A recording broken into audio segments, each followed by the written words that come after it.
Alright, a little bit of NXT. Now, I apologize that this is being done the next day. But I'm not gonna lie. I have to admit, lately I've been a bit frustrated. Look, guys, it's not always easy producing these videos. You think it's just easy just to watch the show, turn the camera on, and just say what you feel. It sometimes takes more than that. Not that I'm burnt out doing wrestling, I'm not. But sometimes you feel frustrated that you want to do certain things and either you or circumstances outside your control screws with you. In my case, my depression kicked in a little bit. I won't lie about it. It's not something I like to talk about. I don't talk about it often, but the wisest thing for anyone who has it, talk to someone about it. Don't keep it bottled in. It don't help you. In my case, I think in the last couple of months I've been a bit depressed. It's not been easy for me. And that's one of the reasons why sometimes these episodes of like TNA or in this case NXT have been a bit spotty. I'm sorry. Doing the things I do, it's not an easy thing. So I had to say apologize, and I'm still working through it, but I'm not quitting my day job. It's the only job I got. This is it. I don't work anymore. I still love wrestling, so there you go. Sorry. Now let's see what we got here. Well, we got a show that makes you think, are we being punished? I think that might be my title, but understand, that's not a bad thing. Not completely bad. Are we being punished? Let's start with Ava talking about Ubafemi. He drops the title. We already knew. Let's make it clear. We already know Ubafemi was going to the main roster. We just didn't know when. And now, they made it very clear. After Saturday night's main event, where he faced Cody Rhodes, they want him now. Even if he's not 100% ready, his presence, even JD was into it. JD feels that he was a beast. Now, you guys who have seen me for quite a while, I knew Ubafemi was going to be good. Now, JD didn't say anything about NXT much. He really didn't feel anything from most of the people there. But guess what? I'm one of the people who knew who. I'm not always the one who's correct on who you think is going to be a main eventer or not, but I knew MJF was a main eventer before anyone else.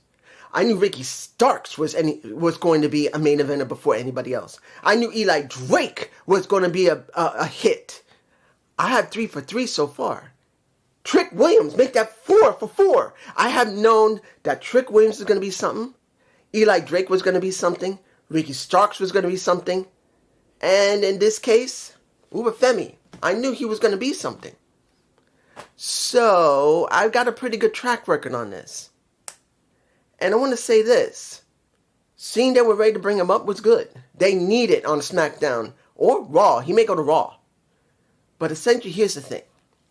Now that they made a vacuum, you got a whole bunch of people, some of them from LFG, some of them probably from Evolve, some of them are from the general NXT roster, are now shown in that circle. We call it squared circle. You see them around with Ava, wearing a short little poom skirt, saying there's going to be, and this after Ricky Starks comes in saying that he is the one who drove away the Devon Evans, drove away the Trick Williams, and drove away Ubafemi. He's the one who said it.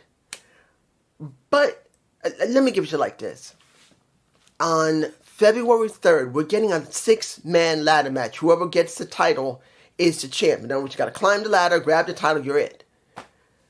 Do I believe that would be better than a tournament? We're already going to get qualifying matches to go into it. But does it feel like it should be a tournament instead of just qualifying match for a ladder match? Is it better? Honestly, no. I'm saying it right now. Even after the fight broke out afterward, and then you get the guy who was Carber from Evolve. I'm mispronouncing. I think it's Keanu Carber. I think Carber. I'm mispronouncing his name. Until I get used to him, I am not going to get his name right. Please try not to try and bury me. As I've always said, I'm bad with names. until I get used to them. Even if I hear him for a couple of times, I will watch. But let's make it clear. Even with him there, knowing they're going to do a 6-man ladder match with qualifying matches feels like a cop-out. In this situation, NXT should have a tournament that culminates to a pay-per-view. It really should be a tournament that leads to the first pay-per-view for NXT. That would make the best sense. That would put that person over at that as they're being seen and spotlighted on NXT TV. And maybe TNA, you never know. They may send some of them over there. Now, the first match. I'm like, okay. Kiana Jordan, she feels like she's ready for the main roster, but they haven't brought her up yet. And then you have Lola Vice, who also feels like she's almost, well, if you compare the two, Lola Vice is here, Kiana is here. They're that much of a difference, but it doesn't mean neither one of them couldn't go to the main roster. They can go to the main roster. But who's more polished enough to go on the main roster right now and feels legitimate? Kiana Jordan. She'll be with her fiancé? Maybe. Don't know. He's currently a face right now. I do not know, but she might go to Raw. But at this time, the face what do we got here? Is this a best of situation, or is this an actual feud? Because this feels like it's going to be a best of between the two that may culminate on a NXT Battleground. That's what it may culminate to. Because I truly feel they're going to go there eventually, because that is now Lola's, that's her signature match at this moment. Because that used to be Shayna Baszler's match. Now it's going to be, well, sort of Shayna Baszler. But now it's going to be Lola Vice. I think that's what we're going to get.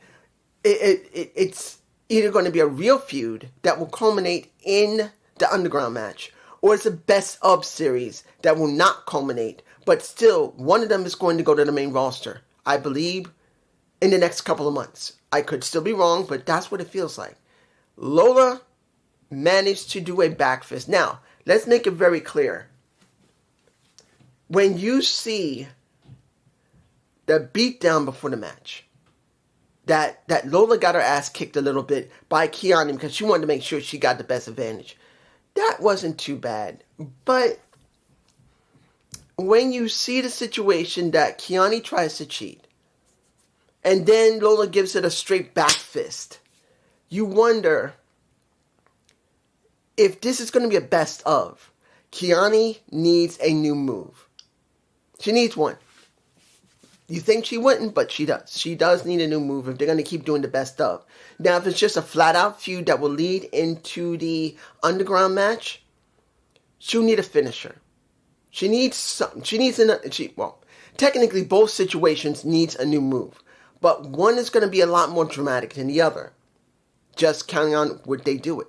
That's just me. Next match, which I didn't really care about. Tavion Heights versus Japser.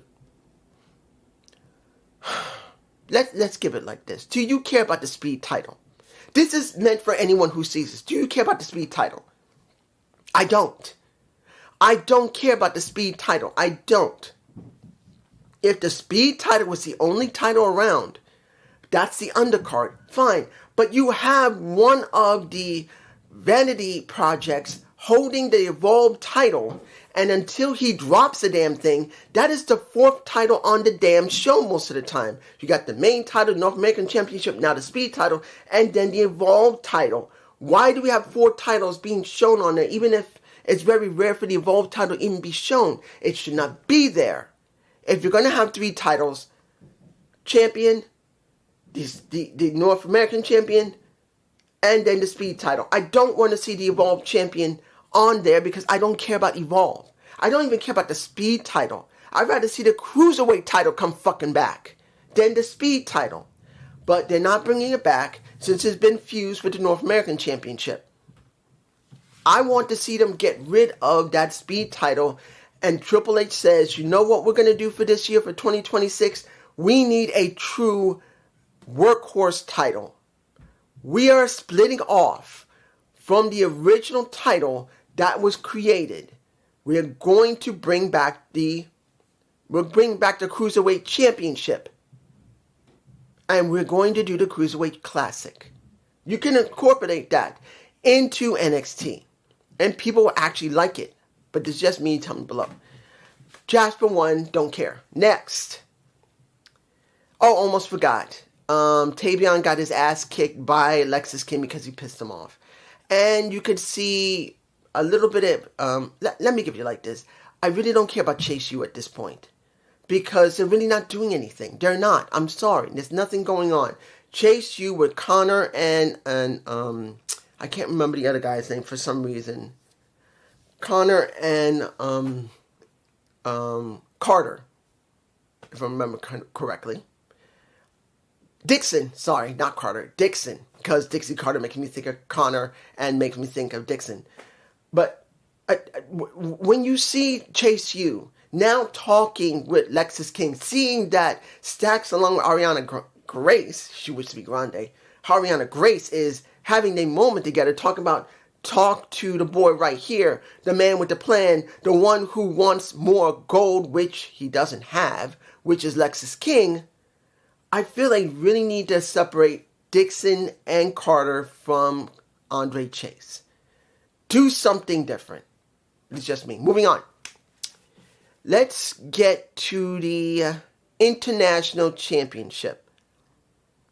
Okay. You guys tell me below. What happened to Shiloh Hill and Stax' match? Yes. We know that Stax wins the match. I didn't think Shiloh Hill was going to win it. I wouldn't expect him to go to TNA and present the International Championship. He's only just come up to the main roster. But we didn't see the end of it. Now, of course, I'm looking at a replay. But what I saw in my replay online on the app was he's hung up in a tree wound. That is Shiloh Hill. And once they went to commercial and came back, all I see is Io Shirai talking about what she is, how great she is. What the fuck happened to the ending of the match? Now, I don't know if that happened for your recording, because I was watching a replay of it. I didn't see anything. So I know he won, but what the fuck happened? Now, could it be a bad recording and it was put through my feed, through my streaming? Yeah. Maybe it was me that I just got a bad recording, that they replayed it. But if they did that, what the fuck? Moving on. Final match. Joe Henry versus the Lennox. No DQ match. Out the Mud is there because Joe Henry asked for them to be there. And of course, Dark State is Dark State. Let me give it to you like this. Joe Henry is now on NXT officially. He is done. He is done with TNA. Maybe once in a while he'll show up over there, maybe once in a while, but he's on the main roster, which is great. And I do believe sooner or later they're going to change his music. Because as it stands, seeing I Believe in Joe Henry being shown on NXT TV kind of feels awkward when it's not in TNA. Kind of feels a little awkward. But, you know what? Let me give it to you like this. As it stands right now, the match was not the key here. It was the Punisher. Tony D'Angelo. The Punisher, or the Hitman, whatever you want to call him, he comes out near the end of the match after Out the Mud drove away the remaining members of Dark. I don't know how 2 of them were able to take on 3 of them, but they did. But the thing here is this. Tony D wipes out Lennox. He just wipes him out. But then, as he's trying to help up Joe Henry, he wipes his ass out, but then throws him on top of him, and Joe gets the win in the match. Which means to me, we have the Punisher on our hands. I don't think the Hitman. I know some people say, well, he's acting like a Hitman. No, he feels like the Punisher. Particularly after the match is over, Ava is mad. She brings out security, and basically they get their asses handed to them. And he's acting like he's the true Punisher. As you can see the picture that is the thumbnail, he feels like the Punisher. Did we get punishment? Or did we get punished? I think that would be better. Yes. Let's make it clear. We got punished by Tony D. And the question is going to be how much of his justice is going to be spread across NXT. But I'm going to say this about the rest of the show. Seeing that the women are getting a 6-women 3-way.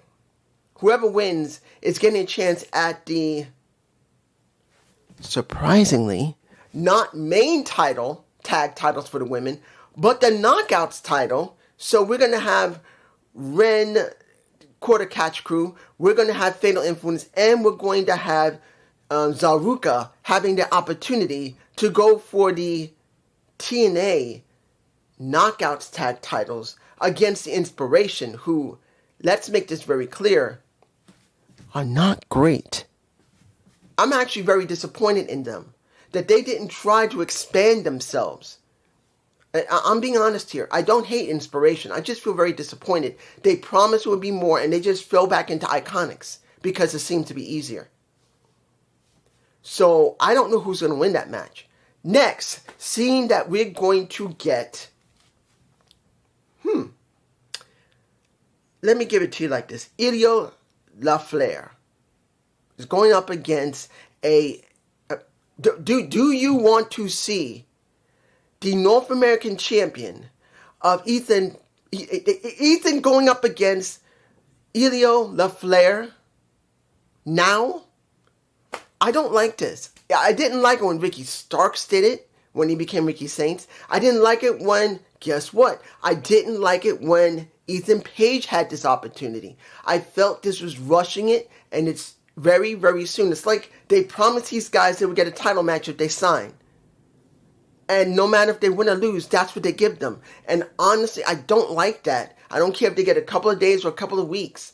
It feels they should build up credibility, thinking that every person is going to know who they are. And Ilio LaFleur actually believing that he is that great as a luchador, even though he's French, and he spent more time in Europe and Mexico than the United States. I'm not feeling that shit. I'm not. I'm sorry for the cursing, but come on. And then finally, when we get Blake Monroe getting interrupted by Miss Parker, who got a very loud reaction, was good. At least now you know they're doing something with Blake with somebody else that has as much interest and power as her. I don't know where they're going to go with this. And particularly, what is going to happen with Thea Hale?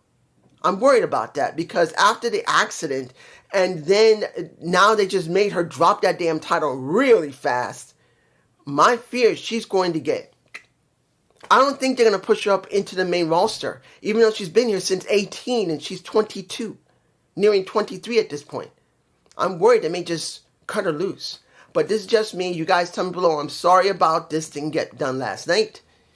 Like I said, I've not been myself. But I'm going to try today. You know why?